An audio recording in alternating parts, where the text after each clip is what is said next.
마테오 복음서 13장. 씨 뿌리는 사람의 비유.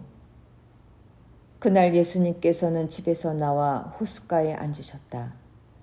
그러자 많은 군중이 모여들어 예수님께서는 배에 올라 앉으시고 군중은 물가에 그대로 서 있었다. 예수님께서 그들에게 많은 것을 비유로 말씀해 주셨다. 자, 씨 뿌리는 사람이 씨를 뿌리러 나갔다. 그가 씨를 뿌리는데 어떤 것들은 길에 떨어져 새들이 와서 먹어버렸다.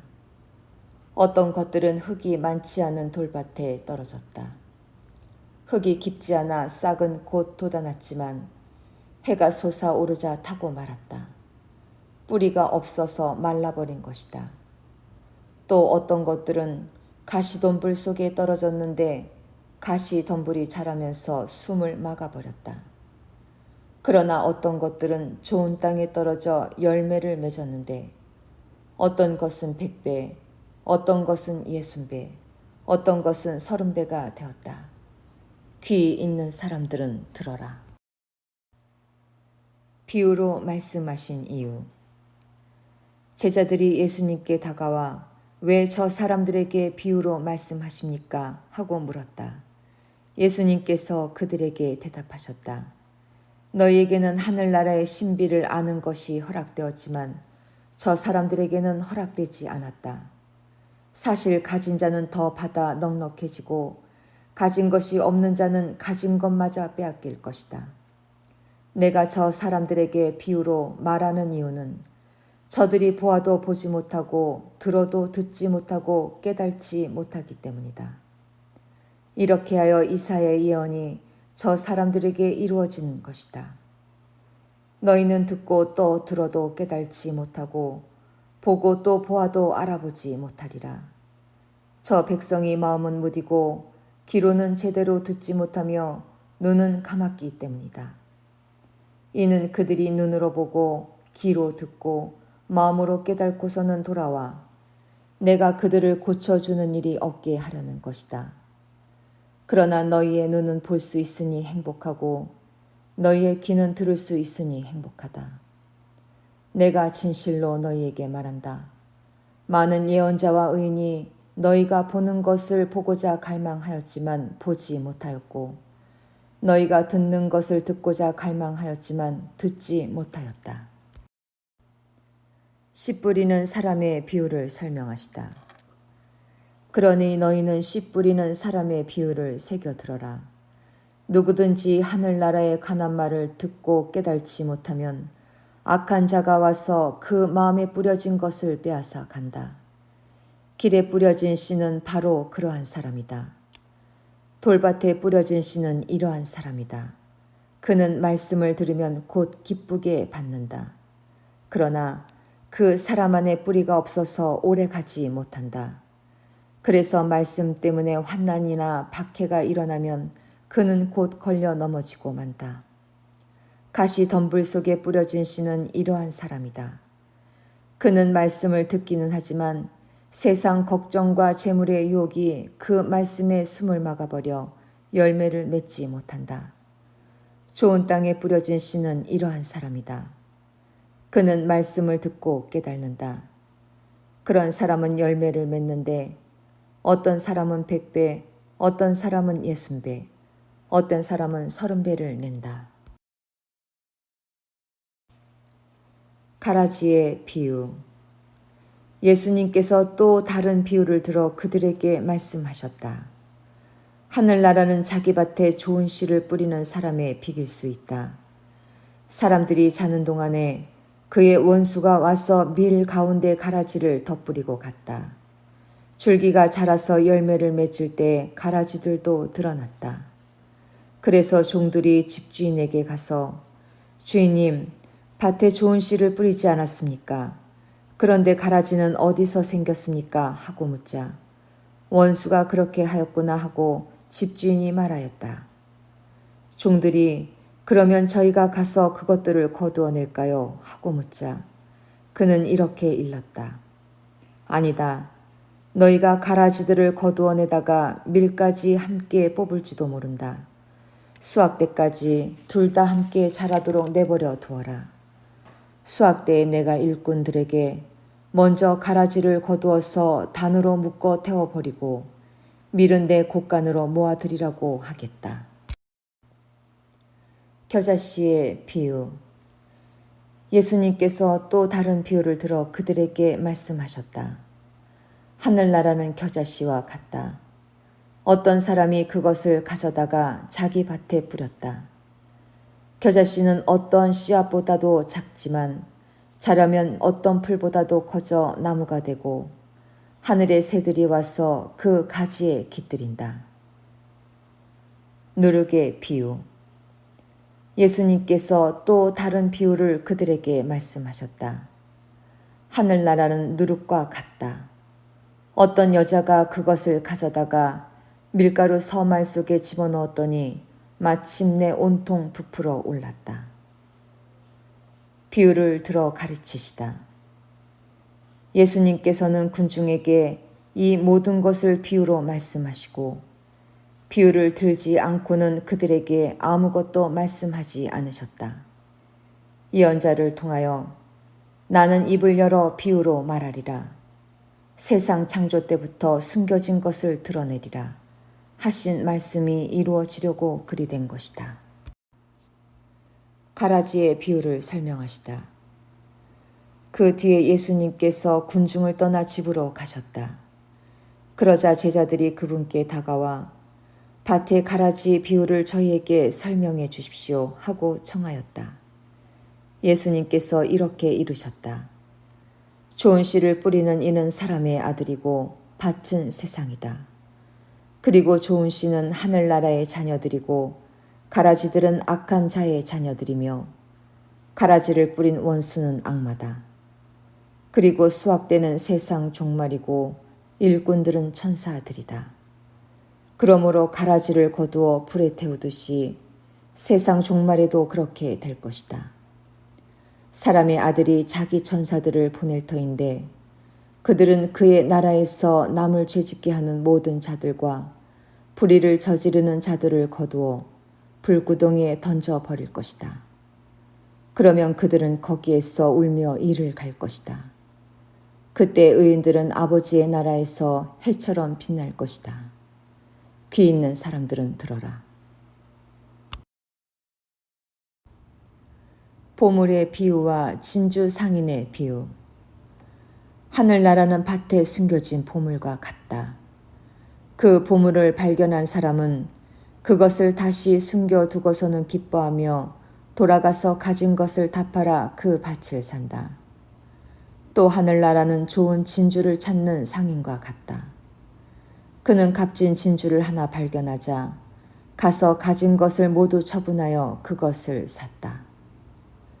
그물의 비유. 또 하늘나라는 바다에 던져 온갖 종류의 고기를 모아들인 그물과 같다. 그물이 가득 차자 사람들이 그것을 물가로 끌어올려 놓고 앉아서 좋은 것들은 그릇에 담고 나쁜 것들은 밖으로 던져버렸다. 세상 종말에도 그렇게 될 것이다. 천사들이 나가 의인들 가운데에서 악한 자들을 가려내어 불구덩이에 던져버릴 것이다. 그러면 그들은 거기에서 울며 이를 갈 것이다. 비유를 끝맺는 말씀. 너희는 이것들을 다 깨달았느냐? 제자들이 이해하고 대답하자 예수님께서 그들에게 이르셨다. 그러므로 하늘나라의 제자가 된 모든 율법학자는 자기 곳간에서 새 것도 꺼내고 옛 것도 꺼내는 집 주인과 같다. 예수님께서는 이 비유들을 다 말씀하시고 나서 그곳을 떠나셨다. 나자렛에서 무시를 당하시다. 예수님께서 고향에 가시어 회당에서 사람들을 가르치셨다. 그러자 그들은 놀라서 이렇게 말하였다. 저 사람이 어디서 저런 지혜와 기적의 힘을 얻었을까? 저 사람은 목수의 아들이 아닌가? 그의 어머니는 마리아라고 하지 않나? 그리고 그의 형제들은 야고보, 요셉, 시몬, 유다가 아닌가? 그의 누이들도 모두 우리와 함께 살고 있지 않는가? 그런데 저 사람이 어디서 저 모든 것을 얻었지? 그러면서 그들은 그분을 못마땅하게 여겼다. 그러자 예수님께서 그들에게 이르셨다. 예언자는 어디에서나 존경받지만 고향과 집안에서만은 존경받지 못한다. 그리고 그들이 믿지 않으므로 그곳에서는 기적을 많이 일으키지 않으셨다. 마테오 복음서 14장. 헤로데가 예수님의 소문을 듣다. 그때 헤로데 영주가 예수님의 소문을 듣고 시종들에게 그 사람은 세례자 요한이다. 그가 죽은 이들 가운데서 되살아난 것이다. 그러니 그에게서 그런 기적의 힘이 일어나지 하고 말하였다. 세례자 요한의 죽음. 헤로데는 자기 동생 필리포스의 아내 헤로디아의 일로 요한을 붙잡아 묶어 감옥에 가둔 일이 있었다. 요한이 헤로데에게 그 여자를 차지하는 것은 옳지 않습니다 하고 여러 차례 말하였기 때문이다. 헤로데는 요한을 죽이려고 하였으나 군중이 두려웠다. 그들이 요한을 예언자로 여기고 있었기 때문이다. 그런데 마침 헤로데가 생일을 맞이하자 헤로디아의 딸이 손님들 앞에서 춤을 추어 그를 즐겁게 해주었다. 그래서 헤로데는 그 소녀에게 무엇이든 청하는 대로 주겠다고 맹세하며 약속하였다. 그러자 소녀는 자기 어머니가 부추기는 대로 세례자 요한의 머리를 쟁반에 담아 이리 가져다 주십시오 하고 말하였다. 임금은 괴로웠지만 맹세까지 하였고 또 손님들 앞이어서 그렇게 해주라고 명령하고 사람을 보내어 감옥에서 요한의 목을 베게 하였다. 그리고 그의 머리를 쟁반에 담아다가 소녀에게 주게 하자 소녀는 그것을 자기 어머니에게 가져갔다. 요한의 제자들은 가서 그의 죽음을 거두어 장사 지내고 예수님께 가서 알렸다. 5,000명을 먹이시다. 이 말을 들으신 예수님께서는 거기에서 배를 타시고 따로 외딴 곳으로 물러가셨다. 그러나 여러 고을에서 그 소문을 듣고 군중이 육로로 그분을 따라 나섰다. 예수님께서는 배에서 내리시어 많은 군중을 보시고 가엾은 마음이 드시어 그들 가운데 있는 병자들을 고쳐주셨다. 저녁 때가 되자 제자들이 예수님께 다가와 말하였다. 여기는 외딴 곳이고 시간도 이미 지났습니다. 그러니 군중을 돌려보내시어 마을로 가서 스스로 먹을 거리를 사게 하십시오. 예수님께서 그들을 보낼 필요가 없다. 너희가 그들에게 먹을 것을 주어라 하고 이르시니 제자들이 저희는 여기 빵 5개와 물고기 2마리밖에 가진 것이 없습니다 하고 말하였다. 예수님께서는 그것들을 이리 가져오너라 하시고는 군중에게 풀밭에 자리를 잡으라고 지시하셨다. 그리고 빵 5개와 물고기 2마리를 손에 들고 하늘을 우러러 찬미를 들이신 다음 빵을 떼어 제자들에게 주시니 제자들이 그것을 군중에게 나누어 주었다. 사람들은 모두 배불리 먹었다. 그리고 남은 조각을 모으니 12강주리에 가득 찼다. 먹은 사람은 여자들과 아이들 외에 남자만도 5,000명가량이었다. 물 위를 걸으시다.